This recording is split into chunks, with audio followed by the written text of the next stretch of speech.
Halo semuanya, selamat datang kembali di segmen analisa. Salah satu bagian yang paling banyak kalian mention di TikTok Wan Jasa Asmara ini adalah pada saat Agus menempati apartemen terbarunya. Farah Taba sudah mengatakan bahwa Agus sekarang tinggal di apartemen yang merupakan milik temannya Farhad. Katanya ngebayarnya cukup ngebayar listrik dan juga kayak IPL-nya aja gitu. Biaya pemeliharaannya nggak harus ngebayar bulanannya. Mungkin bulan pertama kali ya. Kalau bulan kedua, ketiga, atau tahun kedua, ketiga seperti itu kayaknya ya biarkan waktu yang menunjukkannya. Ada banyak momen-momen yang sekarang sudah mulai ditampilkan, bahkan kayak ada kolaborasi gitu, ada salah seorang dokter yang juga live bareng. Kelihatan banget Agus kok bahagia banget di sini. Bahkan banyak netizen yang salah fokus gitu. Agus ini kalau di dalam rumah kok perbannya nggak ada, kelihatannya sehat-sehat aja, ketawa-ketawa. Tapi kalau lagi di luar, ada media, atau ke kantor polisi, atau ke rumah sakit, kayaknya lemes banget gitu. Tiba-tiba kayak ngebungkuk mulu, terus diperban di mana-mana gitu. Tapi kalau di sini beda banget. Ini sebenarnya Agus beneran sakit atau enggak sih gitu. Karena kan memang reaksinya Agus itu sangat kontradiktif banget di antara satu tempat dengan tempat yang lain. Oh, mungkin pikiran positifnya adalah ya kan kondisinya naik turun Anjas, mungkin saat itu sedang tidak baik-baik aja, sekarang sudah sehat. Oke lah, kita lihat dulu adalah reaksi Agus. Aku mau lihat adalah momen kebersamaan Agus dengan abahnya. Sebenarnya diomongin tuh nggak penting-penting banget, tapi vibes itu apa ya? Kayak vibes itu apa sih bahasa Indonesianya? Eh, Getaran, bukan getaran ya. Vibes. Ya gitulah pokoknya nuansanya gitu. Nuansanya itu yang unik menurut aku. Coba kita lihat obrolan Agus dengan abahnya yang penuh dengan sukacita, teman-teman. Macam mana dia tidur kalau misalnya nggak ada protap Ini nasi apa kasih tahu. Iya. Jangan sekarang mas. Tapi tuh lah, Bas. Sebelum itu kita sponsor dulu. Agus mau minum teh dulu nih, Pak. Ini mana? Oke, sponsor dulu nih ya. Ini jelas saat kita santai. Nah, minum teh dulu ya. Nanti kita lanjut di masalah ikannya. Oh, ini ngomongin ikan. Dia ngomongin ikan. Oke, gimana, Gus? Jadi gini Gol. Gimana tempat ini, Bang? Ini betul. Ini Gol. Oh. Ikan ini kan nelayan Gimana? kita. Oke. Jadi bagi aku punya ikan di kampung ikan ada. Ingat, tapi kan yang namanya kita di kampung kan namanya sama yang beda-beda kampung kan beda nih, Bang. Beda Oke. kota. Ya, aku pasti tahu lah namanya. Pertama tuh ada ikan belemedung, Ya, ada ikan ada burung, baung, Ya makan lah ya. macam. Jadi di antara ikan tuh yang kalau ini kan kita di Jakarta sekarang nih. Iya. Ini kan rencana kita kan mau pulang nanti. Iya. Oh, mau Jadi, pulang. Ikan apa yang paling aku rindukan nanti tadi itu Pak? Iya, pastilah Mbak, ikan yang paling mahal. Oh, kalau ikan yang paling mahal, jurung loh. Iya, betul. Nah, jurung tuh sekarang kalau di kampung udah mencapai 500.000 per kilo. Iya. Ikan julung. Kalau di kota ikan apa ya namanya? Itu susah dapetinnya juga, jarang Apa? juga. Apa tengok? Itu ikan paling enak itu kalau di tempat ada itu Ya. ikan air tawar.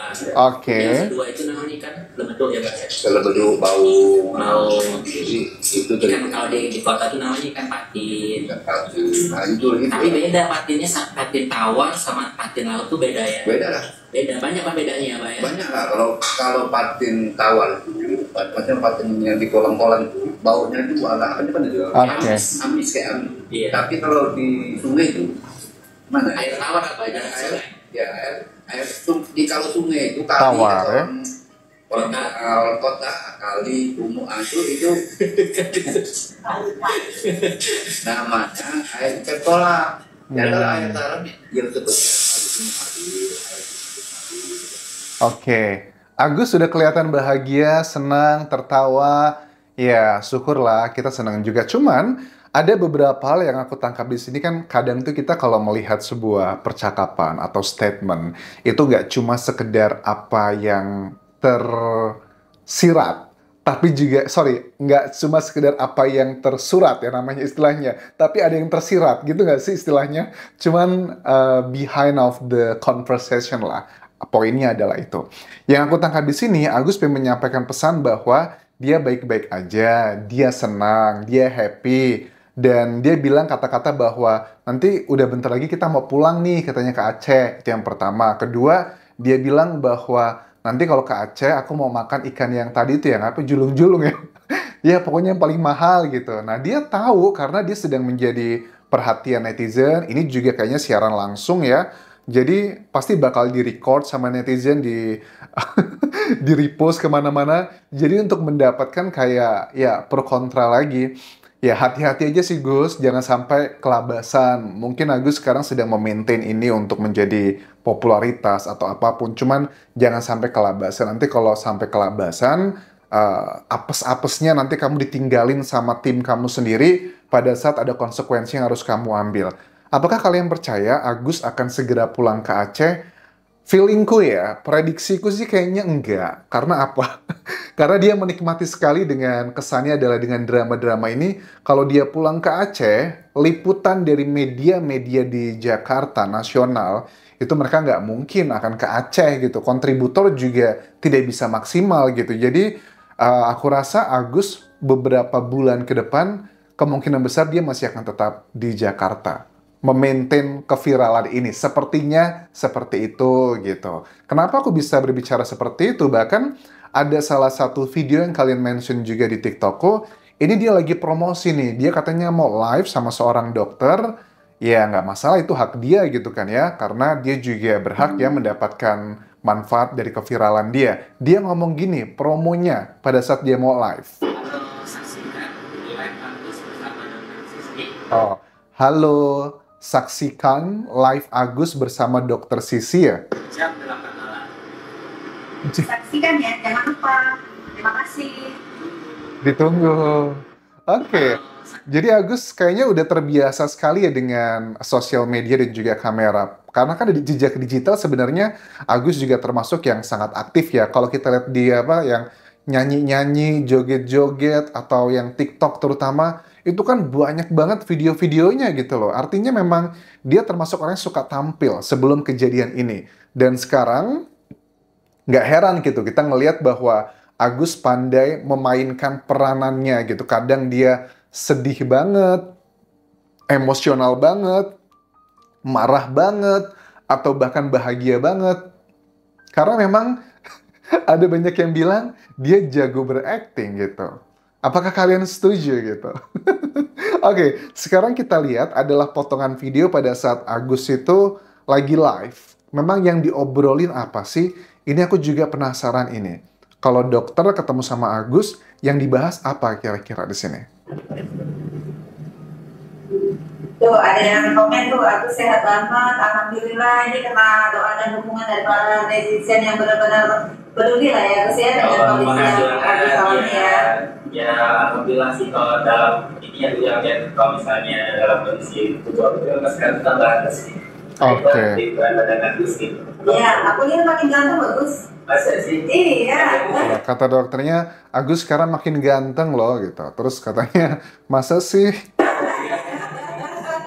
Alhamdulillah bagus. Ya Allah.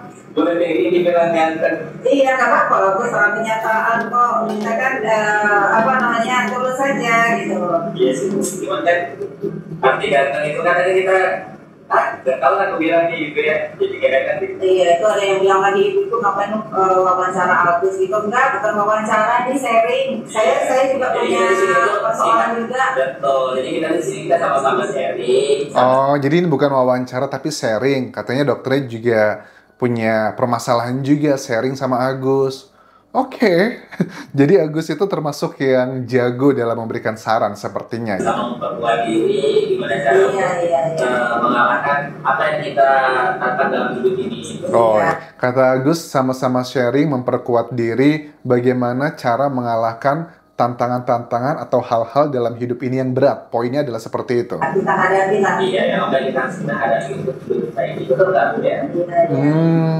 Semoga aja bisa memberi inspirasi buat yang lainnya. Jadi kalau bagi netizen yang istilahnya juga masih memiliki persoalan di dalam kehidupannya, boleh jangan sama kita ya Gus ya.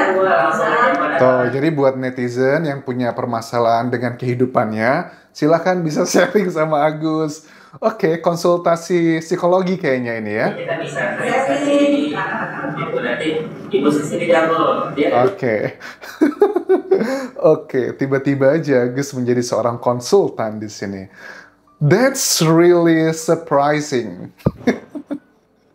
Tapi poin-poin tersebut menurut aku adalah kayak apa ya, semakin menguatkan dugaan-dugaan netizen bahwa Agus ini adalah menikmati peranan yang ditulis oleh sutradara dari kasus ini. Ya, sekali lagi aku bilang hati-hati, jangan sampai Agus terperosok terlalu dalam, apalagi ini sudah melibatkan pihak kepolisian. Jangan sampai laporannya Agus ternyata nanti kalau itu diproses dan sebagainya kena.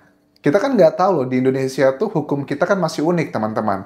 Memang tidak semua kasus itu bisa langsung ditangani dan juga naik penyidikan ya. Tapi ada beberapa kasus yang kadang kita juga netizen heran, loh tiba-tiba kok jadi begitu? Ya karena ada banyak faktor-faktor yang unik lah yang nanti kita bahas secara detail kalau ada beberapa hal yang akan terjadi. Karena kalau terjadi hal terburuk, ya menurut aku yang paling bahaya adalah posisinya Agus. Kalau kuasa hukumnya Agus, kita udah bisa ngebaca, mereka tuh bakal cari aman dengan kata-kata begini, saya itu adalah kuasa hukumnya Agus. Apapun yang saya lakukan, itu adalah bagian dari pembelaan saya terhadap klien saya, dan itu diatur dalam undang-undang, diperbolehkan. Nah, makanya mereka butuh surat kuasa Agus. Tapi kalau Agus nanti apesnya dia yang kena, dia nggak bisa ngebantalin siapapun. Jadi hati-hati, jangan sampai kamu terperdaya dengan hal-hal yang mungkin nyaman bagi kamu. Terus juga dengan dia pindah di apartemen baru ini, kan kenapa nggak dari dulu-dulu gitu?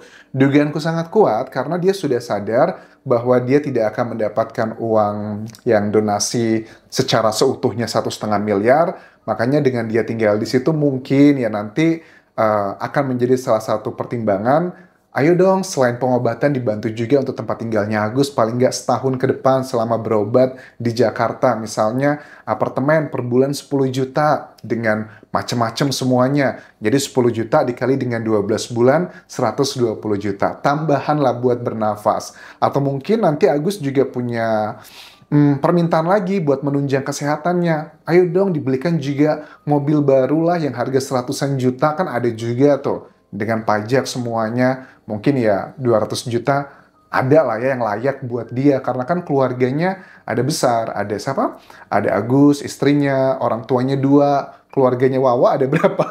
Banyak. Jadi kalau mobil yang city car yang cuma isinya 3 orang, kayaknya kurang gitu, agak gedean dikit mungkin ya. Kita lihat nanti deh drama-drama yang seperti apa. Terima kasih sudah menonton. Sampai ketemu lagi di video berikutnya. Tinggalkan like dan juga komen. Subscribe channel YouTube ini. Follow Instagram, Facebook pageku, dan juga akun TikTok Dian Jasa Asmara. Sampai jumpa.